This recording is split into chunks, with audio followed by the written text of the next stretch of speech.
যেই সরকার নামাজ প্রতিষ্ঠা করে না, যে সরকার ভালো কাজের আদেশ দেয় না, যে সরকার মানুষকে অন্যায় কাজ থেকে ফিরায় না, যাকাত আদায় করার অধিকার তার নাই। সুতরাং এমন এক সময় আসবে যখন আবার আমাদের জন্য সুখ শান্তি ফিরে আসবে। সেজন্য কোরআনের কাছে আসতে হবে। কার কাছে? এই কোরআন হলো সেই কোরআন। আমার নবী বলেছেন, মান ক্বালা বিহি সাদাকা।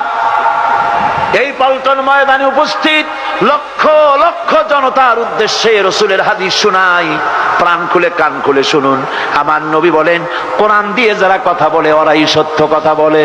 সুবহানাল্লাহ। আপনার নেতা বক্তৃতা করতে আসে, না আছে কোরআন, না আছে হাদিস, সব নিজেদের মন গড়া কথা, ঠিক কিনা? কোরআন দিয়ে যারা কথা বলে তারা সত্য কথা বলে, কোরআন দিয়ে যারা মানুষকে ডাকে ওরাই সঠিক পথের দিকে ডাকে। যেই ডাক শুরু হয় দুনিয়া থেকে, আর এর যাত্রা শেষ হয় জান্নাতুল ফেরদাউসে গিয়ে। আখরাজাহু তিরমিজি, তিরমিজি শরীফের হাদিস এটি। সুতরাং ইন্নাদ-দীন ইনদাল্লাহিল ইসলাম। জীবন ব্যবস্থা কেবলমাত্র কোনটা? জোরে বলেন, কোনটা? এই ইসলামের আইনের সামনে মাথা নত করে দিতে হবে।